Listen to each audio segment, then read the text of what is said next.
부자가 되고 싶은 당신이 꼭 만나야 될 한 사람. 지중해 부자. 박종기 지음.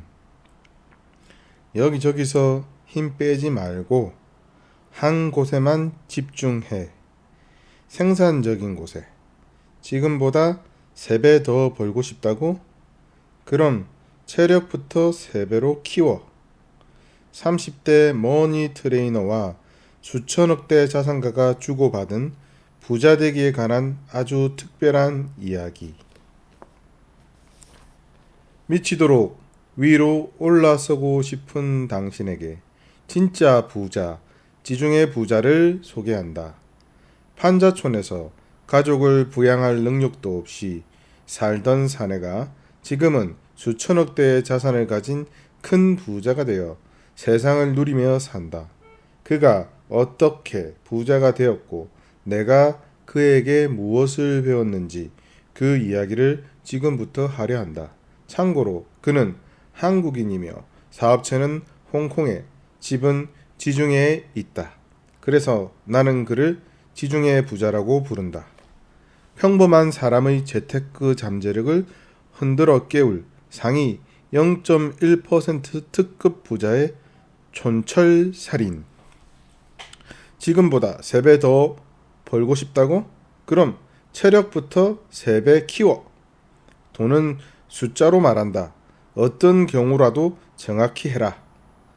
여기저기서 힘 빼지 말고 한 곳에만 집중해. 생산적인 곳에. 남을 감동시키려면 내 그릇이 커진다. 그러니 돈은 그때 써라. 돈 쓸 때 궁상 떨지 마라. 평생 그렇게 산다. 준비해라. 40대의 절호의 기회가 온다. 지난달보다 자산이 줄지 않는 것. 그게 부자들의 자산관리 전부다. 개인들은 주식을 안 하는 게 좋아. 심리게임에서 이길 수 없거든. 손해본 돈은 빨리 잊어버려. 돈은 미련을 갖는 게 아니야. 박종기. 현실적인 방법으로 돈을 다루는 능력을 키워주는 머니 트레이너로 현재 머니 앤 리치스의 대표다. 국내 자기개발 교육의 메카인 세계화전략연구소에서 재정관리 강의로 폭발적인 호응을 얻으며 이름을 알리기 시작했다. 성공적인 삶을 위해서는 목표, 인맥, 건강, 사랑 등과 함께 재정적 성공이 반드시 갖춰져야 한다고 생각하여 직장인, 주부, 대학생, 청소년 등 폭넓은 계층을 대상으로 재테크 상담을 하고 있다. 보다 체계적인 교육을 원하는 사람들을 위해 머니 세미나를 진행하면서 수천 명 참석자들의 삶에 커다란 변화를 안겨주었다. 삼성전자, 현대자동차, LG전자, 삼성생명, 서울시, KBS 등 주요 기업체, 공공기관, 대학에서 연 200여 회 강연을 하고 있고 취약계층 및 결손가정, 자녀를 위한 무료 경제교육에도 힘쓰고 있다.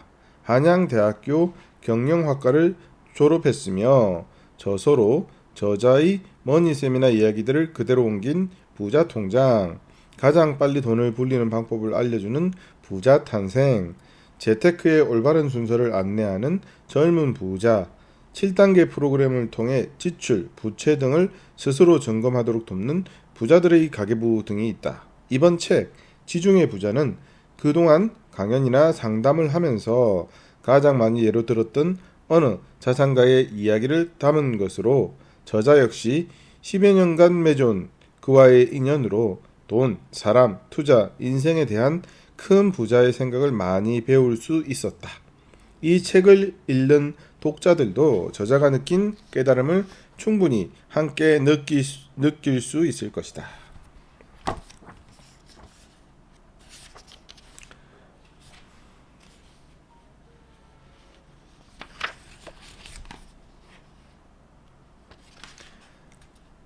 사업체는 홍콩에, 집은 지중해에 둔 한국인 신사.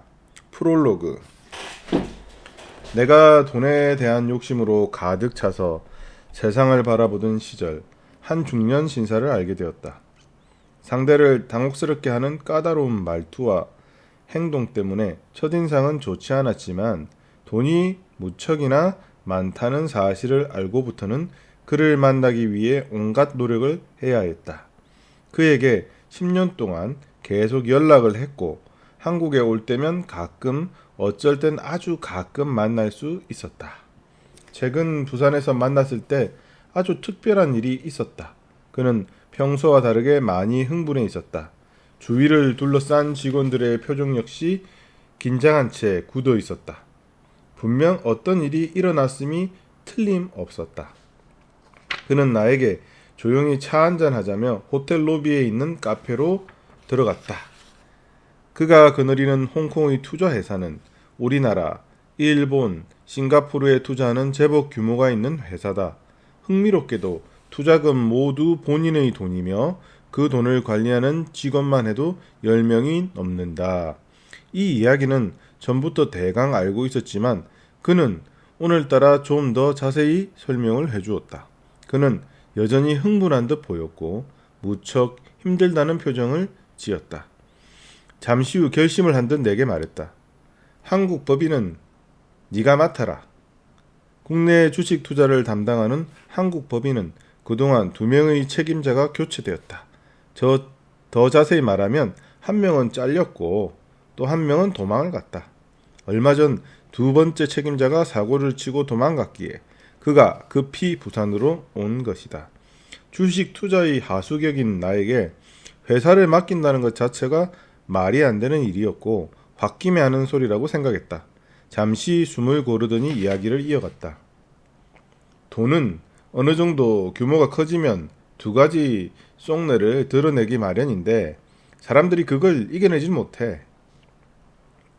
여기서 2가지 속내란 하나는 사심이고 또 하나는 욕심을 말한다. 같은 말 같지만 사심은 남의 돈을 내 돈으로 만들고 싶은 욕구이고 욕심은 대가 없이 내 돈을 불리려는 것이다. 앞선 책임자는 사심을 부렸고 다음 사람은 욕심을 부렸다. 네가 한번 해봐라. 갑작스런 제안에 당황스러웠고 걱정이 앞섰다. 그런 나에게 그가 말했다. 주식은 실력이 전부가 아니다. 벌 때도 있고 이럴 때도 있다. 정확하게만 해라. 그렇게 해서 부담스러운 회사를 맡게 되었다. 투자 운용은 각각 전문가들이 알아서 처리했고 나는 매달 또는 분기별로 손익보고를 해야 했다. 돈은 숫자로 말한다. 숫자가 정확하지 않으면 의미가 변질된 것이다. 어떠한 경우라도 정확히 해라. 그가 만날 때마다 나에게 했던 말이다.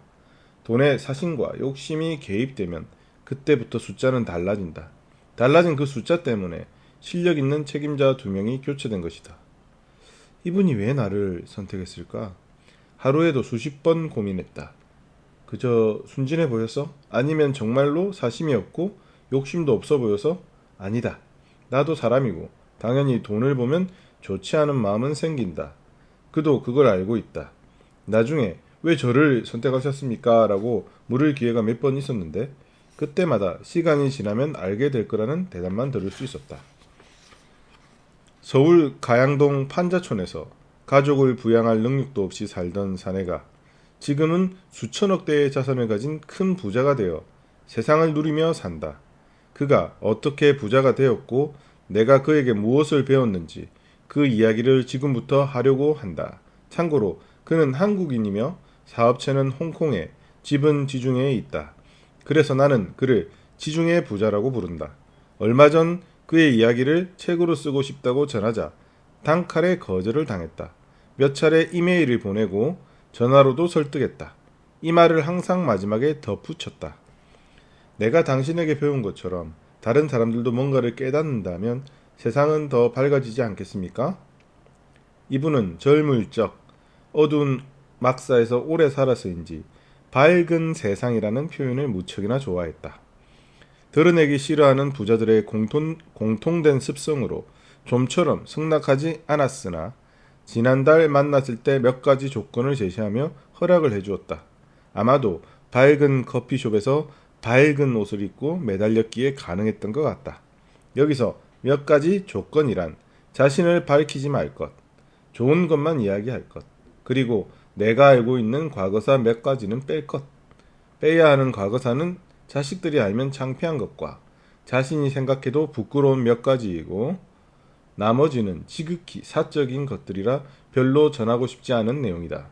사람마다 부자에 대한 기준이 다르고 돈에 대한 철학도 다르겠지만 이 책이 전하는 지중해 부자의 이야기는 돈에 얽매인 인생을 보다 풍요롭게 가꾸는데 손색이 없을 거라는 생각이 든다. 그래서 꼭 책으로 쓰고 싶었다. 독자들이 내가 받은 것 이상의 도움을 얻기를 바란다. 마지막으로 멀리 지중해 해안에서 이 책을 읽고 있을 그분께 진심으로 감사드린다. 스토리 1. 마음만 앞선 채 분주한 사람에게 고함. 몸을 보면 부자가 될 사람인지 아닌지 한눈에 알 수 있어.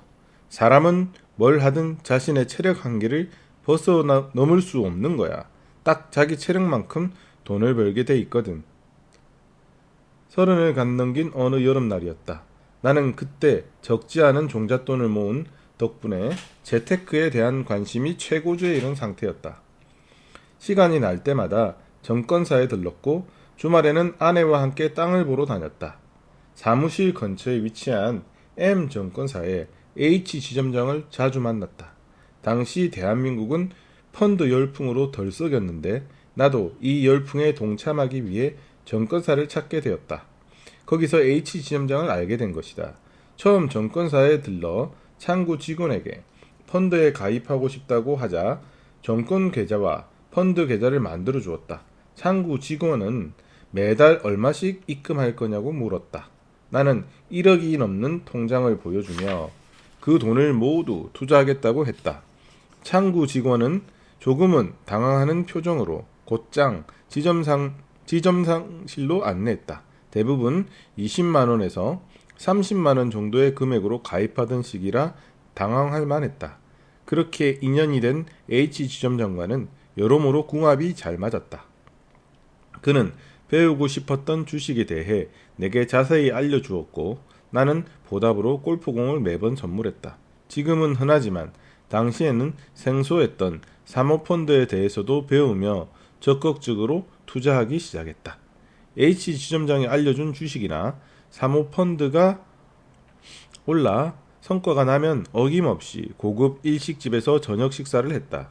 1억 원을 투자해서 한 달 만에 10%의 수익이 났다면 당시 월급의 3배 정도 되는 큰 금액을 번 셈이니 크게 한톡 쏘는 것은 당연했다. 이런 나이에 돈맛이란 걸 알게 됐고 세상에 무서울 것이 없었다. 매일 붕 뜬 기분으로 살았다. 물론 수익금의 3분의 1 정도는 H 지점장의 몫으로 건네주는 것도 있지 않았다. 개인적으로 건네는 수고비는 금융계에서는 흔히 있는 일이다. 그렇게 투자의 재미에 푹 빠져 있던 어느 날 한 번은 고급 일식집이 아닌 적당한 가격의 쇠고기집에서 술잔을 기울였다. 최근의 주식시장이 형편없어 투자하는 족족 손해를 보던 시기였기에 식사 비용도 줄여야 했다. 바로 이날 운명적인 만남이 시작되었다. 한 건장한 중년 신사가 찾아온 것이다. H 지점장은 식사하는 내내 전화를 받더니만 결국 그를 이곳으로 오게 했다. 얼핏 봐서는 나이가 들어 보였는데 밝은 조명 아래서 가까이 보니 깨끗한 피부와 목소리 그리고 건강한 혈색으로 50대를 갓 넘긴 듯 보였다. 물론 나이는 더 들었겠지만 H 지점장은 일어나 정중히 인사를 했다. 잠깐 나눈 이야기를 통해 알게 된 바로 중년 신사와 H 지점장은 서로 알고 지낸 지가 꽤 되었고 중년 신사가 올해 2번째로 한국에 왔다는 사실로 보아 외국에 거주하는 것 같았다. 뒤늦게 인사하자 무슨 이야기를 그렇게 재밌게 하느냐고 물었다. 나는 얼마 전 투자한 주식에 대해서 설명했다. 그동안 주식 투자로 얼마를 벌었냐고 다시 묻기에 몇 년은 놀아도 될 만큼은 벌었다고 대답했다. 그래서 즐겁게 저녁 식사를 하고 있다고 했다. 사실 즐겁지는 않았지만 그런 척했다. 대뜸 몇 살이나 먹었느냐는 기분 나쁜 질문을 들은 이후로 나는 더 이상 그에게 대꾸하지 않았다. 그는 H 지점장에게 국내 경제 상황과 몇 가지 주식에 대해서 묻고는 자리를 떠났다. 그것이 지중해 부자와의 운명적인 첫 만남이었다. 그가 자리를 뜨자 H 지점장의 입이 바빠졌다. 저 사람 대단한 사람이다. 재산이 전부 얼마인지 모른다. 한때는 밥 빌어 먹을 능력도 없었다. 그런 사람이 지금은 지중해에 있는 궁전 같은 집에서 산다. 한국에는 아주 가끔 주가가 폭락할 때 들어온다. 지금도 주가가 반토막이 나서 들어온 거다. 아마 이번에도 제대로 한몫 챙기고 갈 것이다. H 지점장과 나는 한동안 말없이 술만 마셨다. 주식이 폭락했는데 뭘로 한몫 챙긴다는 건지, 또 자산이 어마어마하고 지중해의 궁전 같은 집에서 산다면 얼마나 부자라는 소린지 싶었다. 술맛이 떨어져서인지 우리는 그날 무척이나 일찍 헤어졌다. 지중해 부자를 다시 만나는 데에는 한 달이 채 걸리지 않았다. 점심시간 어김없이 정권사에 들렀는데 심각하게 상담하는 H 지점장 앞에 그 지중해 부자가 앉아 있었다.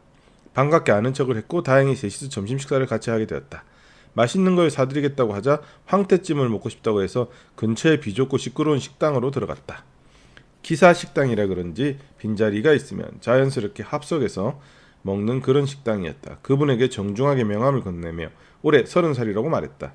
1인용 쟁반에 반찬과 국이 각각 따로 차려져서 왔다. 시뻘건 황태찜도 한 마리씩 먹음직스럽게 접시에 담겨왔다. 밥을 먹으면서 묻고 싶었던 말이 입안을 맴돌았지만 한참 지나서야 물을 수 있었다. 선생님은 어떻게 해서 그렇게 큰 부자가 되셨나요? 그건 당시 나에게는 애절하고 중대한 사안이었다. 어려서부터 넉넉하지 못한, 아니 겨우 먹고 살아야 하는 삶 때문에 포기한 것이 많아서인지 돈 없는 삶은 상상할 수 없었다. 그래서 항상 돈 많은 부자가 되고 싶었다. 고등학교 졸업장을 받기 전부터 일을 하기 시작해서 버는 족족 돈을 모았다.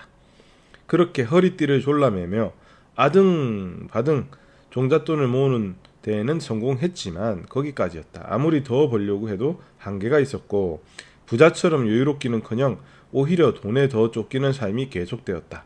주식과 펀드를 통해 간간히 수익은 얻었지만 그것도 한계가 있었다. 1,000만 원을 벌면 어느새 그 정도 금액을 잃고 있었다.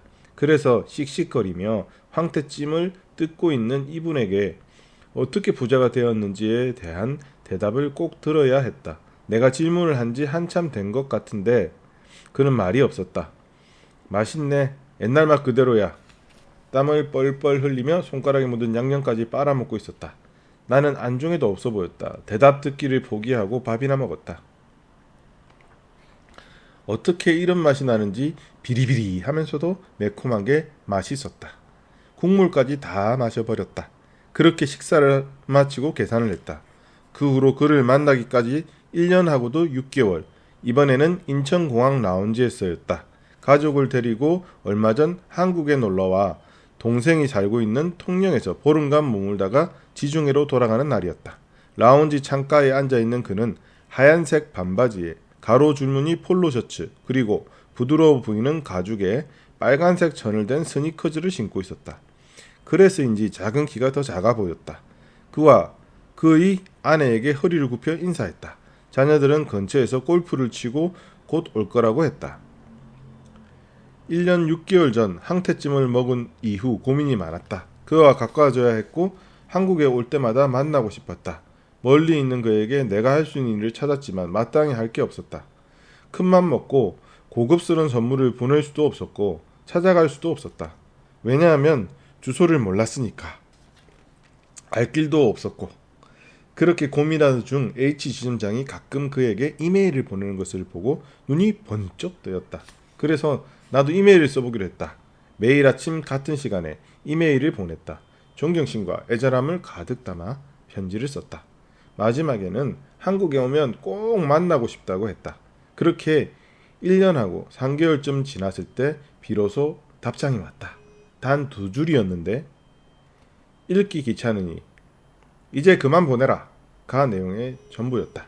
그런데 그로부터 다시 3개월 후 그에게서 전화가 왔고 오늘 이렇게 만나게 된 것이다.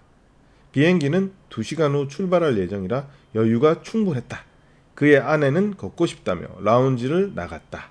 덕분에 나는 그와 단둘이 있게 되었다. 요즘 부자들은 전용기를 갖는 게 유행이라고 들었는데 선생님 전용기는 수리 중인가 봅니다. 썰렁한 농담으로 대화를 시도했다. 그는 대답 대신 불알이는 흰 눈동자를 보여주었다. 나는 그동안 살아온 이야기를 했다. 대기업에 입사해 3년을 못 채우고 그만둔 사연과 지금 일하는 작은 회사에 대해서도 자세히 말했다.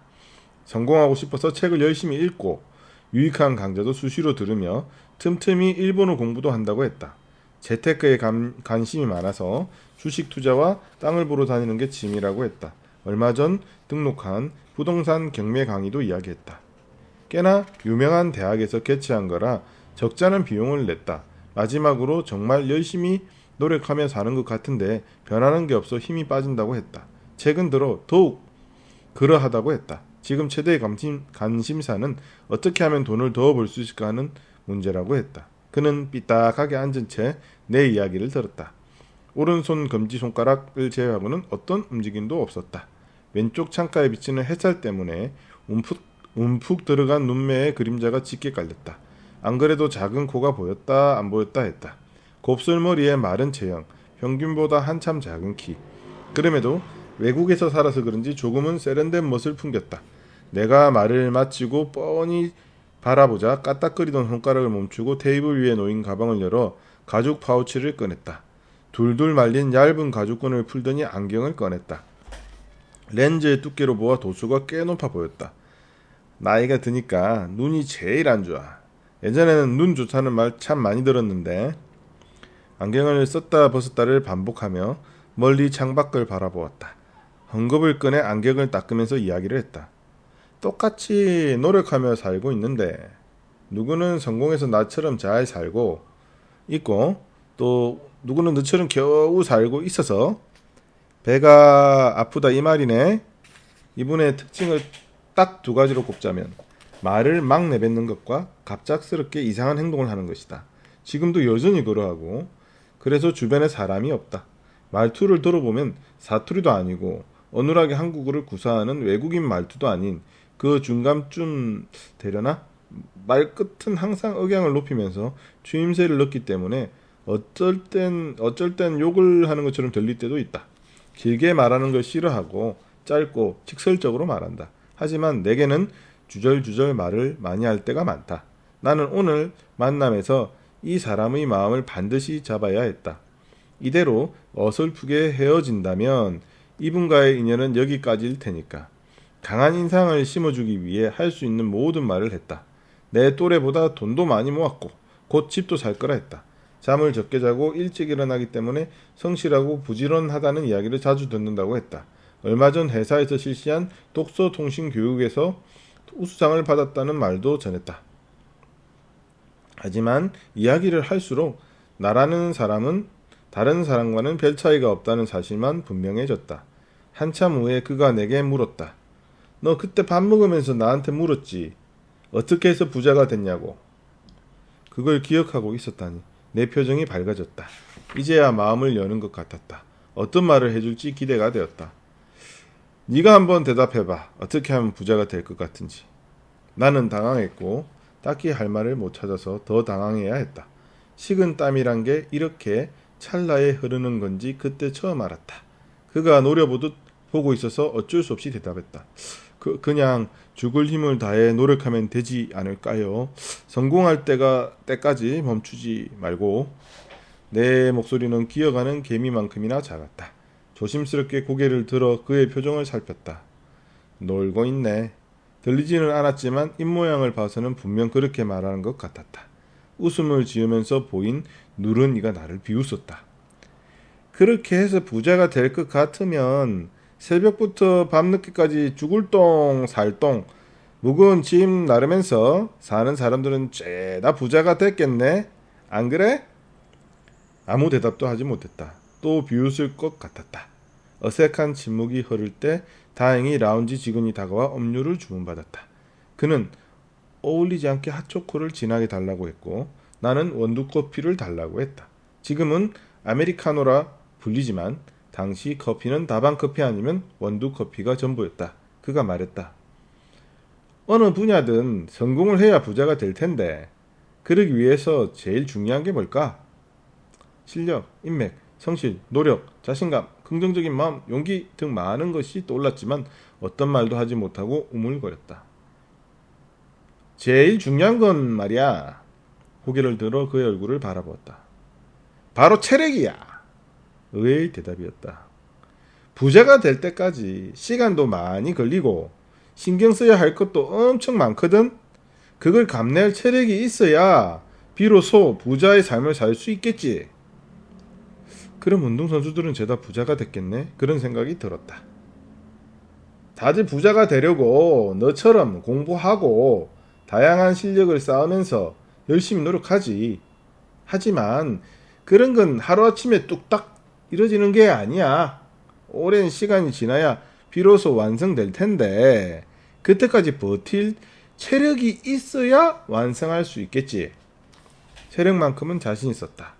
밤늦게까지 일하는 건 물론 새벽까지 술을 마셔도 다음날 새벽 출근은 어김없이 지켰으니까. 주말에 아이들과 놀러 다니는 것도 소홀히 하지 않았다. 다 체력이 되니까 가능한 일이라 생각했다. 너는 한눈에 봐도 체력이 없어 보여. 비만인데다가 배까지 나오고 그렇게 게으른 사람이 노력한다는 말을 함부로 꺼내면 안 되겠지. 나도 모르게 배에 힘을 주었다. 최근 들어 체중이 늘어난 건 사실이다. 늦게 퇴근해서 집에 도착하면 대부분 9시가 넘었고 폭식에 가까운 식사를 했다. 그날의 스트레스를 말끔히 잊겠다는 핑계로 매일 맥주를 마시고 피곤함에 못 이겨 바로 잠들곤 했다. 그렇게 몇 년이 지나니 금세 10kg 이상이 불어났다. 하지만 살찐 것과 배 나온 것은 그렇다 쳐도 체력이 없어 보인다는 말은 인정할 수 없었다. 열심히 노력하는데 나아지는 게 없는 것은 내가 보기엔 당연해. 체력이 그것밖에 안 되니 그 정도만 노력할 테고 그러니 지금처럼 사는 게 당연한 거지. 내 표정이 굳어졌다. 사람은 뭘 하든 자신의 체력 한계를 넘어설 수 없는 거야. 딱 자기 체력만큼 돈을 벌게 돼 있거든. 잠시 생각하는 사이 라운지 직원이 음료 2잔을 가져왔다. 커다란 머그잔에서 김이 모락모락 나는 핫초코를 보고 있으니 작은 커피잔에 담긴 진한 보리차 같은 원두 커피가 초라해 보였다. 그는 머그잔을 들어 후루룩 소리를 내며 마시더니 맛있다라는 말을 2번이나 반복했다. 그가 말했다. 너는 지금보다 얼마나 더 벌고 싶은데? 3배 정도요. 얼떨결에 대답했다. 그럼 체력부터 3배로 키워라. 그는 조금은 진지한 표정을 지으며 말을 계속했다. 세상에는 이치라는 것이 있지. 남들보다 2배 더 벌려면 2배의 노력을 해야 하고 10배 더 벌려면 10배의 노력을 해야 하는 거야. 근데 몸이 피곤하면 노력은 고사하고 만사가 귀찮아지거든. 일이 있어도 미루거나 대충 해버리고 말이야. 그런 게 반복되면 어떤 일도 할 수 없게 되고 스스로 도태되고 말지. 나도 가끔씩 그런 행동을 했다. 몸이 피곤하면 만사가 귀찮아 아무것도 하기 싫을 때가 자주 있었다. 성공하는 사람은 열정적이지. 그런 열정은 어디에서 나올까? 당연히 체력이라고 대답할 수밖에 없었다. 그래, 체력이야. 사람의 몸을 보면 부자가 될 사람인지 아닌지 한눈에 알 수 있어. 너처럼 관리가 안 된 몸으로 부자는 어림도 없는 거야. 그는 이렇게 체력에 대한 이야기를 마무리했다. 체력을 키우는 건 절제에서부터 시작되는 거야. 재미만 쫓지 말고 절제를 하면서 에너지를 아껴두라고. 그래야 체력이 만들어지니까. 내가 체력이 없어서 이렇게밖에 살 수 없다는 그의 말에 기운이 쏙 빠져버렸다. 커피잔을 들고 남은 한 모금을 마셨다. 그도 먹을 잔을 들더니 마지막 한 방울까지 입술을 내밀고 빨아 마셨다. 나는 그 모습을 빤히 바라보았다. 그는 먹을 잔을 내려놓고 안경을 벗어 손에 들었다. 잘 봐. 그는 안경 렌즈를 햇빛을 향해 비추었다. 안경이라 그런가 잘 안되네. 몇 번을 반복하더니 짙은 갈색 테이블 위에 제법 그럴싸한 모양을 만들어냈다. 너 어릴 때 이런 짓 해봤지? 돋보기로 이렇게 작은 점을 만들어서 종이를 태우는 거 말이야. 그의 말대로 20년 만에 처음 보는 짓이었다. 그는 안경을 계속 햇빛에 비추면서 이야기했다. 이 돋보기가 너라고 치자. 네가 아침에 일어나서 잘 때까지 초점을 어디에 두고 사는지 잘 생각해봐. 말없이 안경을 바라보았다.